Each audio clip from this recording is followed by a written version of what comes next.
Hello guys, welcome back to our channel Vijay ಲಚ್ಚಸ್ ಕುಟುಂಬ. ಇದು ಬಂದು ಸೆಕೆಂಡ್ ಡೇ, ಅಂದರೆ ಇದು ನವರಾತ್ರಿ 3ನೇ ದಿನ. ಆದರೆ ನಮಗೆ ಪ್ರೋಗ್ರಾಮ್ ಸ್ಟಾರ್ಟ್ ಆಗಿ 2ನೇ ದಿನ. ಸೊ 2ನೇ ದಿನಕ್ಕೆ ಜಗನ್ಮೋಹನ ಪ್ಯಾಲೇಸಲ್ಲಿ ಕವಿಗೋಷ್ಠಿ ನಡೀತಾಯಿತ್ತು. ಅಲ್ಲಿಗೆ ಹೋಗಬೇಕಾಗಿತ್ತು. ನಂದು ಲೇಟ್ ಆಗಿಬಿಟ್ಟಿತ್ತು. ಆಲ್ಮೋಸ್ಟ್ 10 ಗಂಟೆಗೆ ಅಲ್ಲಿ ರೀಚ್ ಆಗಬೇಕಿತ್ತು. 10:30 ಆಗಿಬಿಟ್ಟಿತ್ತು. ಹಾಗಾಗಿ ನಾನು ಫ್ರಂಟಿಂದ ವೀಡಿಯೋ ಮಾಡೋಕ್ಕಾಗಲಿಲ್ಲ ನಿಧಾನಕ್ಕೆ. ಫಸ್ಟ್ ಒಳಗಡೆ ಹೊರಟೋದೆ. ಸೊ ಹಂಗಾಗಿ ಅಲ್ಲಿ ಗೇಟ್ ಹತ್ರ ನಿಂತಿರೋರು ಗೆಸ್ಟ್ನ ಇನ್ವೈಟ್ ಮಾಡೋಕ್ಕೆ ಕುಂಭ ಕಳಶ ಮತ್ತು ಡೋಲು ಅದ್ದಿದವ್ರನ್ನೆಲ್ಲ, ಜಾನಪದ ಡೋಲು ಅದ್ದಿದವ್ರನ್ನ ಅಲ್ಲಿ ನಿಂತಿದ್ರು. ಸೊ ಹೋಗ್ತಾಯಿದ್ದೀನಿ ಇವಾಗ ಒಳಗಡೆ. ಆಲ್ರೆಡಿ ಲೇಟ್ ಆಗಿಬಿಟ್ಟಿದೆ.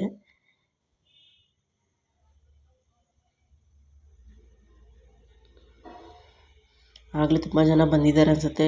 ವೆಹಿಕಲ್ ಪಾರ್ಕಿಂಗ್ ಎಲ್ಲ ನೋಡಿದ್ರೆ ಗೊತ್ತಾಗತ್ತೆ ನಿಮಗೆ.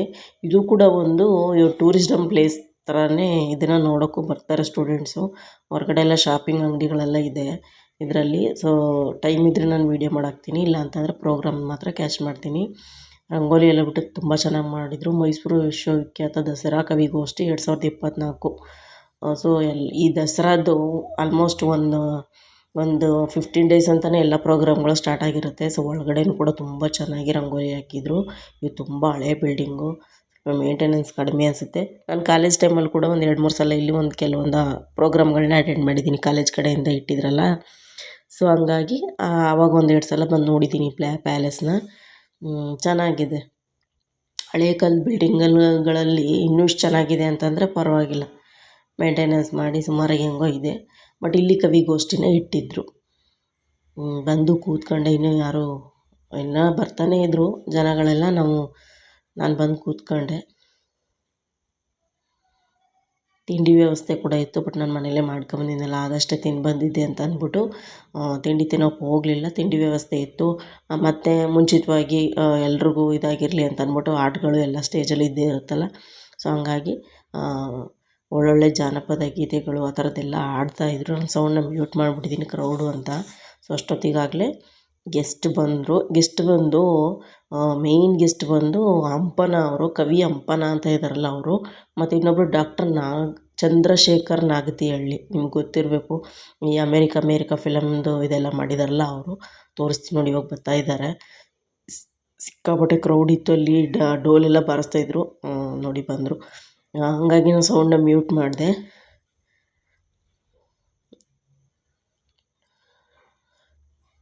ನೋಡಿ, ಕುಂಭ ಕಳಶದ ಜೊತೆ ಅವ್ರನ್ನ ವೆಲ್ಕಮ್ ಮಾಡಿಕೊಂಡು ಕರ್ಕೊಂಡು ಬಂದಿರೋ ಅಂಥದ್ದು. ತುಂಬ ಜನ ಇವಾಗ ಏನು ಕವಿತೆಗಳನ್ನ ಸ್ಟಾರ್ಟ್ ಮಾಡಿದ್ದಾರೆ.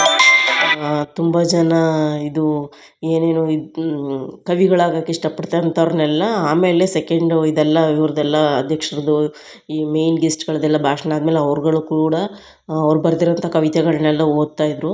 ಸೊ ಆ ಡೋಲ್ ಸೌಂಡ್ಗೆ ನನ್ನ ಮಗ ಡ್ಯಾನ್ಸ್ ಮಾಡ್ತಾನೆ. ಸರಿ, ಕ್ಯಾಶ್ ಮಾಡಲಿಲ್ಲ ನಾನು. ಸ್ವಲ್ಪ ಇದು ಮಾಡಿದೆ. ಎಲ್ಲರೂ ಬಂದರು. ಇವಾಗ ಎಲ್ಲ ಫುಲ್ಲು ಚೇರ್ಗಳೆಲ್ಲ ಫಿಲ್ ಆಯಿತು.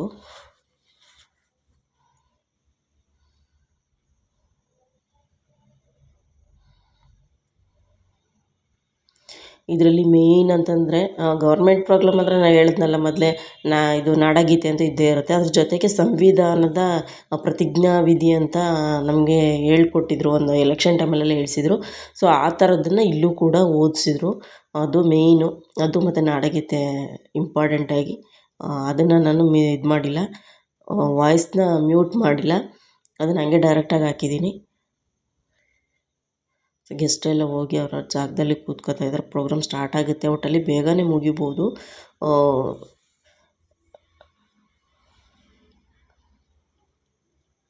ಕಳಶಗಳಲ್ಲಿ ಕರ್ಕೊಬಂದಿದ್ರಲ್ಲ, ಅದನ್ನೆಲ್ಲ ಮುಂದೆ ಫ್ರಂಟಲ್ಲಿ ಜೋಡಿಸ್ತಾ ಇದ್ರು.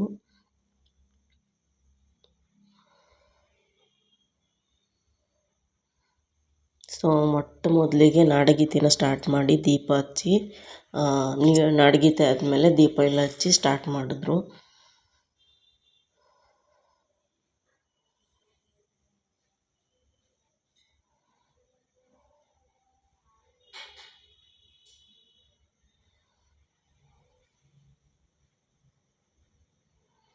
ಇದು ಕೂಡ ಒಂದು 3-4 ಡೇಸ್ ಏನೋ ಇದೆ ಅಂತ ಹೇಳ್ತಾಯಿದ್ರು. ಒಂದೊಂದು ಕವಿಗೋಷ್ಠಿನಲ್ಲಿ ಎಷ್ಟು ಕವಿತೆಗಳು ಯಾವ ರೀತಿ ಬರುತ್ತೆ ಅದೆಲ್ಲ ಇದೆ ಅಂತ ಹೇಳ್ತಾಯಿದ್ರು.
ರೂಪಿಸುವುದಕ್ಕಾಗಿ ಭಾರತದ ಎಲ್ಲ ಪ್ರಜೆಗಳಿಗೆ ಸಾಮಾಜಿಕ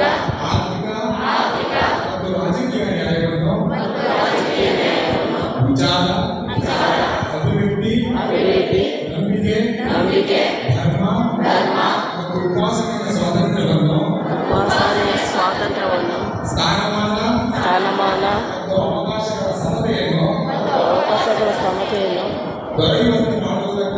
ದೊರೆಯುವಂತೆ ಮಾಡುವುದಕ್ಕಾಗಿ ವ್ಯಕ್ತಿ ಗೌರವ ದೇಶದ ಏಕತೆ ಮತ್ತು ಸಮಗ್ರತೆಗಾಗಿ ಎಲ್ಲರಲ್ಲಿ ಭ್ರಾತೃತ್ವ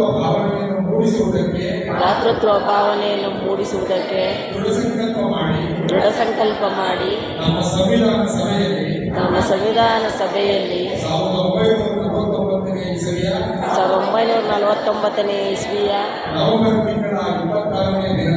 ನವೆಂಬರ್ ತಿಂಗಳ 26ನೇ ದಿನದಂದು ಈ ಸಂವಿಧಾನವನ್ನು ನಮಗೆ ನಾವೇ ಅರ್ಪಿಸಿಕೊಂಡು ಅಂಗೀಕರಿಸಿ ಶಾಸನವಾಗಿ ವಿಧಿಸಿಕೊಂಡಿದ್ದೇವೆ. ಧನ್ಯವಾದ. ಸೊ ಇಲ್ಲಿ ನೋಡಿ ನಮ್ಮ ಫ್ರೆಂಡ್ ಇವರು ಅಂಗನವಾಡಿ ಟೀಚರು, ಅವರ ಮಗಳು ಇವಳು. ನನ್ನ ಮಗ ಬೇಗ ಹುಡುಗಿರನ್ನ ಫ್ರೆಂಡ್ಶಿಪ್ ಮಾಡ್ಕೊತಾನೆ. ಜಾಸ್ತಿ ಹುಡುಗಿರಲ್ಲೇ ಬೇಗ ಫ್ರೆಂಡ್ಶಿಪ್ ಆಗೋದು ಅವನಿಗೆ. ಅವಳು ಏನು ಮಾಡ್ಬಿಟ್ಟಿದ್ದಾಳೆ ಅಂದರೆ, ನನ್ನ ಮಗ ಸ್ವಲ್ಪ ಮೆಹಂದಿ ಹಾಕೊಂಡಿದ್ದೆ ಅಬ್ಸರ್ವ್ ಮಾಡ್ಬಿಟ್ಟಿದ್ದಾಳೆ. ಅದನ್ನು ತೋರಿಸು ಅಂತವಳೆ. ಸೊ ಇಬ್ಬರು ನೋಡ್ಕೊಂಡು ಮೆಹಂದಿನ ನಾನು ಹಾಕೊಂಡಿದ್ದೀನಿ ಅಂತ ನೋಡ್ತಾಯಿದ್ರು. ಸೊ ನೆಕ್ಸ್ಟ್ ಡೇ ಏನಾಗುತ್ತೆ ನೋಡೋಣ ನೆಕ್ಸ್ಟ್ ವಿಡಿಯೋದಲ್ಲಿ. ಸೊ ಅಲ್ಲಿವರೆಗೂ ಲೈಕ್ ಮಾಡಿ, ಶೇರ್ ಮಾಡಿ, ಹಾಗೆ ನನ್ನ ಚಾನಲ್ನ ಸಬ್ಸ್ಕ್ರೈಬ್ ಮಾಡಿ. Thank you.